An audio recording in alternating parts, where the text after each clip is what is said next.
So let's give a couple of examples of some times in our life, and I'll share mine first. I'm thinking about it, where we had a burden we didn't know what to do with, Yeah. where we saw a need, and something needed to be done. We just didn't know what it was. Yeah. And so I'll start with, for me, as a dentist, I did lots of mission trips, and we would go and we would, most of the time, extract abscess teeth in countries around the world. And one of the places I went to frequently was Jamaica. And I would go back every year with my family, and we would provide dental care. And when we would show up at a church, there's already 200 people waiting for us to treat them. Yeah. And so we set up and we worked diligently to get the work done. And people are really legitimately suffering. My wife's grandmother had 10 babies. She had multiple toothaches. She said, I'd rather have a baby any day than to have a toothache. So that's the level of pain we're talking about. And so we were providing a great service for folks, and they were super grateful. And as I would go back every year in Jamaica, they would say, oh, Dr. Charlie, you pull teeth like a baby. And like, that felt nice. That was nice. Yeah. I pulled teeth like a baby. Yeah. But the last time I went, and this was 24 years ago, it's the last day. Yeah. And Florence, you've been on medical mission Yes, trips, and the yes, last day, the people are now desperate because the patients know it's the last day, and they're trying anything to get there. So, and we're trying to finish up and see as many patients as we possibly can.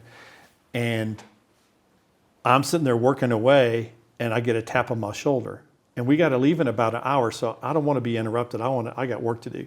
I turn around, and it's a friend of mine, Paul Reese, and he says, Charlie, there's still 85 people out there. What am I supposed to tell these people? Because we're not going to be able to treat them all. And I said, Paul, I don't know. Tell them whatever you want to, but I'm kind of busy right now. Yeah. So then I go back to working away, and 15 minutes later, I get another tap on my shoulder, and it's kind of aggravating because, like, I'm trying to work in it.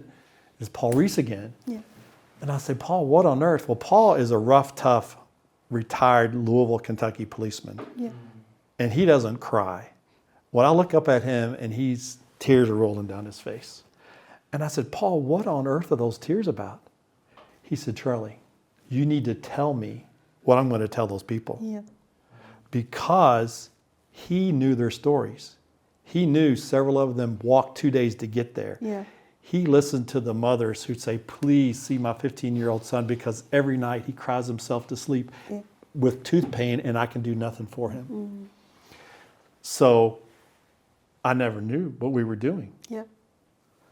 So that wrecked me. Those tears and Paul's testimony wrecked me. Like, this is not right. Something has to be done because people are suffering. The church needs to respond, but this is not going to be sustainable for American dentists to come down here. So I said, that's it. I went home, but in the past I was happy, content. Now I'm not. And but the Lord has given me this burden. Yeah. For the dental health of really folks around the world. Jamaica is just a microcosm. Yeah. So as I prayed, I said, Lord, what would be the way you would do this? Yeah. Because it can't be this way. It can't be.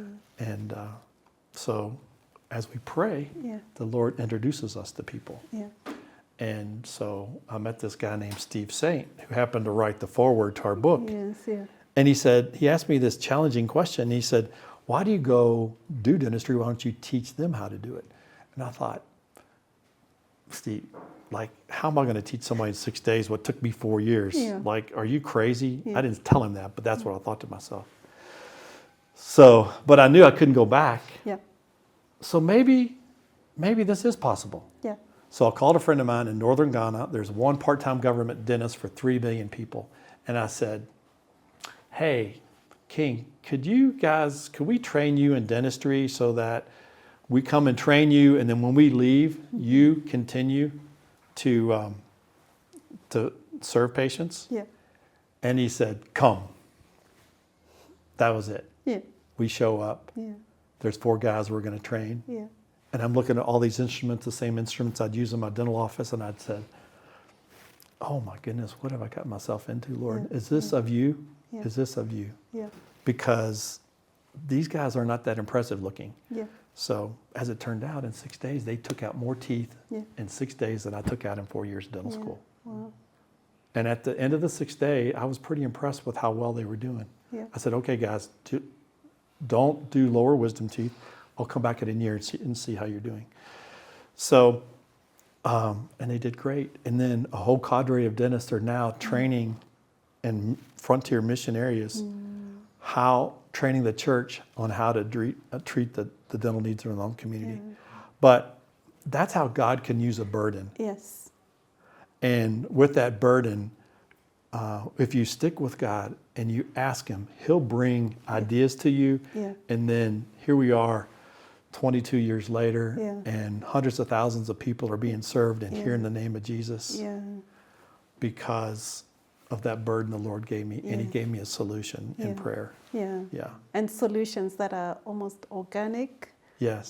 so authentic, Yes. long-lasting impact, being birthed out of prayer. Yes. Yes. Yeah. Yeah. Yeah. So I'm reminded of a time in Ethiopia. We had been in Ethiopia for about 3 years, doing a lot of work. I mean, we were involved in vacation Bible schools. We were invited to serve with the leprosy affected. So we were in the community on a day-to-day basis. And it was just a lot of work, medical camps. And the Lord brought me to my knees on Christmas Eve, 1999. And I talk about it in the book.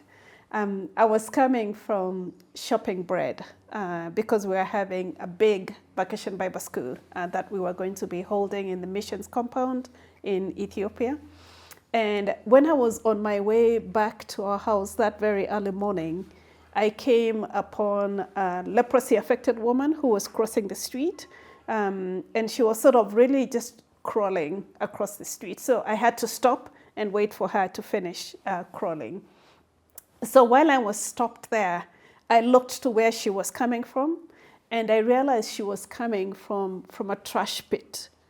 This is 6 a.m. in the morning. This is a leprosy-affected woman carrying a baby on her back. And she's coming from going through trash in the early morning to find something to eat. And as I looked more closely at the trash pit, I realized there were street children. And I really mean children, like ages 8, 9, and 10, going through trash in the morning, trying to look for something to eat. Now, that struck me so badly because I hadn't realized this is what happens at 6 a.m. in the morning in our neighborhood. And I was already thinking, we are making impact. We are doing vacation Bible schools. We are doing medical camps. We are working with the leprosy. And it's like on display for me. This is what is happening in the community. And I remember pulling out of that situation that morning and thinking, I want to give up. Like there will never be a change if this is what is ongoing. I think what really broke me was the children. Because my children at that time were the same age as these children. And I was thinking, how can I see that and walk like I haven't seen that? And it really, really burdened me. Talking about a burden just being laid on your heart. What can we do? And I thought we could begin an orphanage, or I thought we could just begin almost like a daycare center where we open a facility in the missions compound and have these children come there for showers and food and care. And these were genuinely children without parents in this community. So it wasn't like they're just being notorious. They are genuinely looking for something to eat, and they're genuinely looking for someone to care for them. And over that Christmas Eve and Christmas of 1999, I just spent time in prayer asking God, what do you want me to do? What can I do? How can this be happening? and it's been shown to me, and I don't have a solution for it. And when the solution came, it didn't come in a way that I thought it out, or it's a common solution. The answer was really engage the church, go to the church, equip the church to be my agent to address these needs. That it cannot be me doing it, it has to be the church. So it actually led for us to stop doing medical camps. It led us to stop taking care of the lepers, but equipping the church to be the one that takes care of lepers, to be the one that does vacation Bible schools, to be the one that is lifted up, and a change that is sustained can come forth. It really was the birthing of the approaches of holistic ministry, almost like it rescued me from me and my efforts and my continued wanting to do things my way, to God's way, where the church becomes the center and it's led. So really just the display of the power of prayer. When we come to the end of ourselves, when we invite prayer, God gives us such wisdom that is not common worldly wisdom, but it's wisdom that advances his kingdom and makes it sustained. It's the holistic impact that we celebrate today. Yeah. Wow. Yes. It's beautiful.